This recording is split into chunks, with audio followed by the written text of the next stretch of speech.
닷페이스 편집회의에 오신 걸 환영합니다. 환영합니다. 네, 앞으로 5월, 6월, 7월 동안 닷페이스가 어떤 키워드에 집중해서 시작을 할지 고민을 하고 있어요. 그래서 그 내용을 영상을 같이 공유를 하면 어떨까 해가지고 이걸 듣게 되었습니다. 맞죠? 너무 어색해. 우리 이런 거 사실 해본 적이 없잖아요. 그러니까 저희가 나왔던 키워드들 하나씩을 얘기해보면서 그 기획이 왜 나왔는지 이런 얘기들을 해볼게요. 공무원 소셜 클럽 얘기 한번 해볼까요? 사실 저는 이제 30대인데 30대 중후반 그리고 40대 50대까지도 포함해서 일하는 언니들의 어떤 롤모델, 멋진 언니들을 좀 더 많이 보고 싶다. 요새는 그래도 많이 보이는 것 같아요. 전보다는. 맞아요. 그래도 그 언니들이 내 가까이에는 사실 별로 없거든요. 그래서 좀 진짜로 멋지게 일하고 있는 언니들 모습을 좀 담고 싶다. 각계의 어떤 좀 리더들이라고 불릴 만한 업계 리더 여성들, 그쵸? 배짱 여자. 개짱인 언니들. 그 언니들은 한 달에 한 번 소셜클럽에 모으는 거죠. 그래서 어느 날 그냥 언니들이 일을 끝내고 따랑 들어와서 이제 위스키 한 잔. 위스키 막 뭐 아무술 하면서 오늘 너무 현실적인 고민? 현실적인 약간 일의 이면? 그냥 멋있는 모습이 아니라 일의 이면이나 고민이나 이런 것들을 같이 나누고 그 사람들끼리 계속 뭐 6개월, 7개월 동안 계속 만나면서 실제 네트워크가 생기는 과정을 담고 싶다 이런 계획이었어요. 그리고 어떤 분 모시고 싶어요? 어떡해. 송은이 언니! 오세요! 비보 너무 사랑하고요. 비보랑 같이 하거나 혹은 비보의 어떤 그런 걸음걸이를 족적을 저희가 따라가면서 취재해보고 싶습니다. 대표로서 예능인으로서의 송은이 그리고 대표로서의 송은이 뭔가 그 모습 다 보고 싶어요. 진짜 멋있겠다. 맞아요. 이은희 변호사님. 보고 계신가요? 네, 보고 계신가요? 그 사랑합니다. 또 누구 있죠? 어떤 분 모시고 싶어요?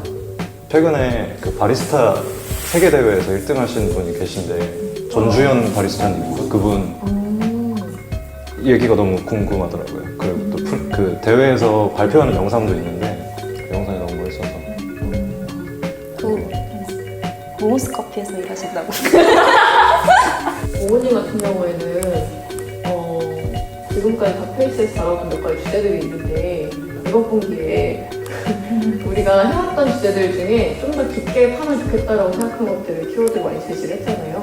저는 그 간호사 문제를 좀 더 다뤄보고 싶은데 작년에 딱 이맘때쯤에 다뤘거든요. 1년 전쯤? 그때 그 서울대병원에 계신 간호사 4분 모시고 인터뷰를 해서 지금까지 계속 하고 있는 그 할 말 많은 시리즈의 첫 번째 편이었는데 네, 그 얼마 전에 간호사분 한 분한테 연락이 왔어요. 근데 이제 그 영상이 나가고 이제 1년이 지났는데 그 1년 동안 간호사분 5분이 자살을 하셨다고 하더라고요. 전 몰랐거든요. 근데 그러니까 약간 좀 허무했어요. 그러니까 영상으로 그렇게 거의 12분 분량 뭐 이렇게 해가지고 되게 긴 인터뷰를 이렇게 내보냈는데도 사실 달라지는 게 없다는 생각이 드니까 그게 좀 되게 허무하다는 생각이 많이 들더라고요. 그래서 이번에는 약간 좀 더 나가서 어떤 문제들을 좀 더 깊이 파보고 가능하다면 뭐 해결책까지 제시할 수 있는 그런 기획을 좀 해보고 싶다는 생각이 들어서 네, 최근에 다시 간호사분들 만나서 이야기를 좀 듣고 있습니다. 그 실제로 일하시는 분들이 이렇게 공개적인 자리에서 이야기하는 건 사실 쉽지 않다는 건 당연히 알고 있거든요. 그럼에도 이제 문제를 해결하기 위해서는 그런 이야기들이 필요해서 혹시 도움을 주실 수 있는 분들은 또 제보를 해주시면 큰 도움이 될 것 같아요. 당장 출연을 안 하시더라고요. 네네. 의견이라도 맞아. 사실 주시면 네. 그리고 저희가 또 약간 수건으로 가지고 있는 주제 중에 하나가 군대 안에서의 여러 가지 이야기들 다루고 싶어 했었는데 조교 출신이잖아요. 아 진짜요? 빨간 모자. 아 대박. 한번 해주세요. 이거 해달라는 게. 조교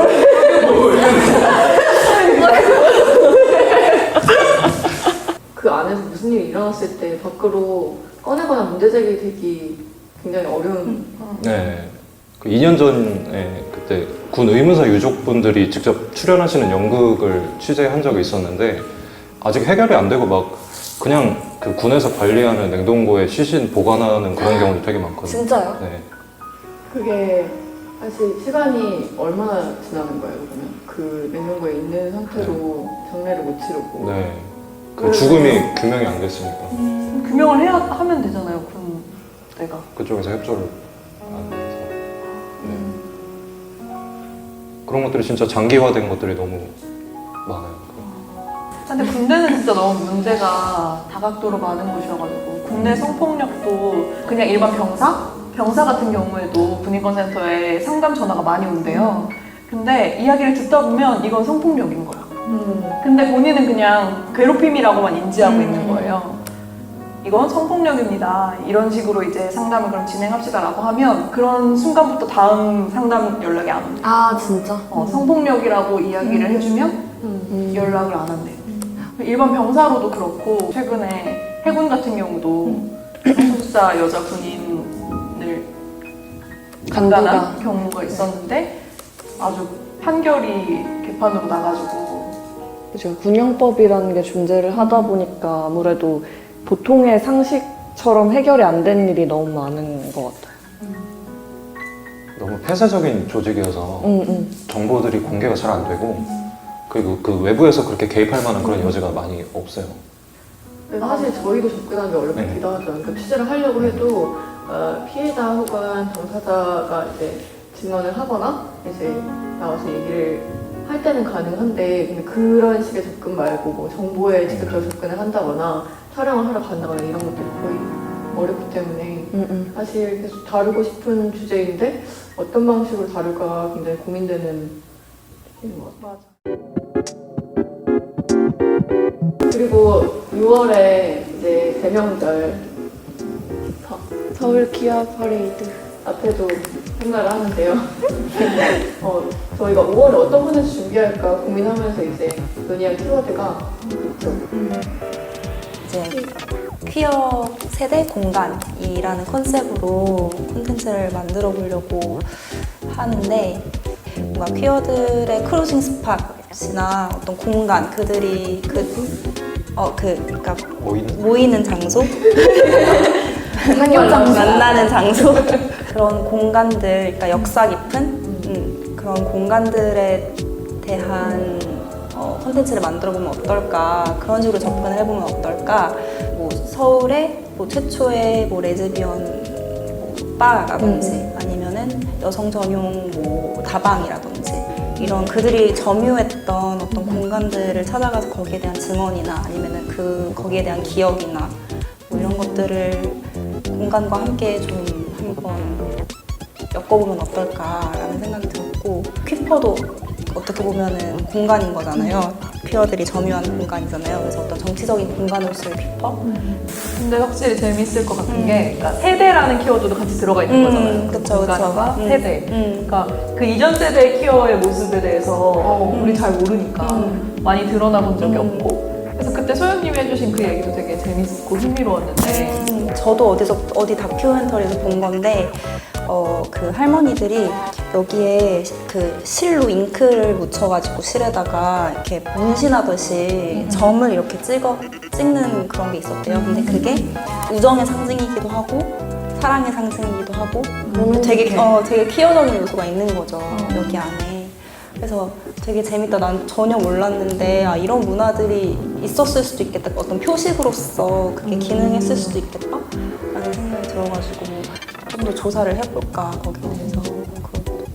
바지 씨 이야기도 그렇고 뭐 이전 세대의 퀴어가 맞아요. 없었던 게 아니다? 라는 거 보여줄 수 있는 거는 되게 의미 있고 재미있을 것 같아요. 그래서 실제로 명동에 양복점이 있대요. 옛날에는 뭐 바지씨, 치마씨 이렇게 불렀으니까 이제 정장이라든지 청바지 같은 거, 여성 전용 청바지 같은 걸 맞추려고 70년대에 이제 레즈비언들이 대부분 가서 맞추는 정장점, 양복점이 있었는데 그건 아직까지도 운영 중이라고 하더라고요. 그래서 거기를 가보자. 갑시다.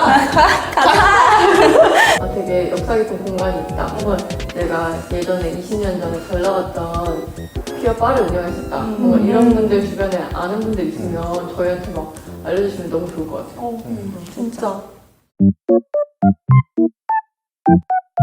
건강 이꼴 다이어트라는 공식에 대해 얘기해보고 싶어요 라고 하시면서 이분이 건강 전도사래요. 그래서 이분한테 지인들이 운동이나 뭐 운동 어떻게 하냐, 나도 건강해지고 싶다 이런 얘기를 하는데 그럴 때 좀 잘못된 고정관념을 마주하기도 합니다 라고 하시면서 건강해지고 싶어 그래서 다이어트 하려고 라고 하신다고. 근데 이게 딱 맞는 공식이 아닌 것 같다. 그래서 그 고정관념에 대해서 얘기했으면 좋겠다고 더베피플 땡땡님이 남겨주셨어요. 우리가 사실 다이어트라고 하면 그냥 몸무게를 줄이는 것 그거에 되게 그러니까. 급급하잖아요. 근데 뭐가 빠지는지, 뭐 근육이 빠지는지, 뭐 뼈가 빠지는지, 수분이 빠지는지 이거 상관없이 그냥 빼는 게 다이어트 이렇게 돼버리니까. 맞아요. SNS에 그런 거 너무 많이 봐요. 미용 체중 맞아, 표로 미용체. 정리해가지고 익히면은 이 정도가 미용 체중이, 옷발 잘 받는 체중 이렇게 표로 중학교 때 정리해가지고. 엄청 유행했었는데 약간 카카오 스토리에서 엄청 돌아다녔어요. 미용 체중? 네. 그래서 정상 체중보다 한 3, 4kg 정도 더 빠진 체중이었던 것 같은데 그래서 정상 체중인 친구들이 다 자기는 뚱뚱하다고 맞아 그랬어요. 맞아. 저는 요즘에는 생존 체력, 그 살기 위한 체력 자체에 엄청 관심이 많아졌거든요. 그래서 뭐 얼마 전에는 마라톤 완주자 했던, 마라톤 완주는 아니지. 알지만 8km짜리도 뛰고 그리고 막 운동도 열심히 하려고 하고 하는데 예전에는 그냥 몸무게로 따지면 그냥 뭘 딱 미용 체중에 가까운 뭔가 그런 체중이니까 괜찮다고 생각했는데 그게 좋은 상태가 아닌 거예요. 운동 하나도 안 해서 생존 체력은 없는 상태인데 그냥 몸무게만 어느 정도 안 나가니까 그럼 나는 괜찮은 상태인가 보다라고 생각했었거든요. 근데 이제는 진짜 근육이 자산이다, 근육을 저금해야 된다라는 생각을 엄청 하고 있어요. 전 오히려 반대였던 게 운동을 시작하기 전엔 계속 막 운동하는 여자들 막 주체성 이런 걸 보고 운동을 해야겠다고 크로스핏에 등록을 했는데 선생님이 자꾸 막 여름에 크롭티 입어야지 이런 식으로 동기부여를 계속 해주시는 거예요. 근데 저도 인정하기 싫지만 막 강해져야지 이런 것보다 그게 훨씬 동기부여도 잘 되고 근육이 막 배나 뭐 팔이나 이런 데 붙으면 너무 좋은데 막 승모근이나 막 뭐 종아리나 이런 데 붙으면 너무 싫고 막 계속 주물주물거리고 그러게 되더라고요. 그래서 운동을 하면서 더 내가 그런 거에 집착했구나 이런 걸 많이 느끼게 된 것 같아요. 근데 그런 걸 좀 좋은 기준을 제시하는 분들이 있잖아요. 뭔가 그 마녀체력이라는 책 쓰셨던 분도 그렇고, 그러니까 여성한테 운동이 어떤 의미인지, 몸을 뭐 어떻게 써야 되는지 이런 얘기들을 하시는 분들 약간 멋있게 같이 담아봐도 좋지 않을까 하는 생각이 들고. 최근 칠곡 가시나들이라는 영화를 봤는데 문득 갑자기 핫페이스에서도 이런 콘텐츠를 해봐도 좋을 것 같다는 생각이 들었다. 우리나라 근현대사의 생존자들의 이야기를 해보는 게 좋을 것 같아요. 우리한테는 역사지만 그들은 현재로 겪어야 했던 삶에 대해서요. 소연님이 얘기했던 그 일본인 척 부분의 이야기도 여기에 약간 어울리지 않을까요?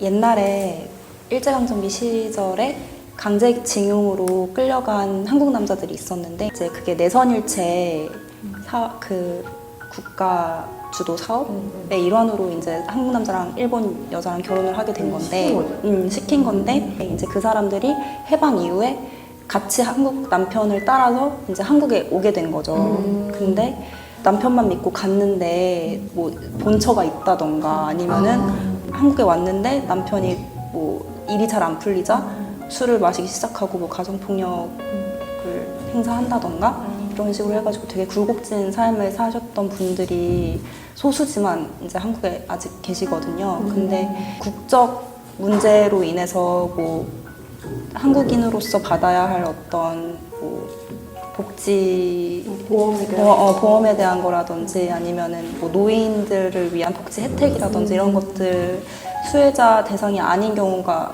많아서. 소연님은 그 얘기가 왜 다루고 싶어요?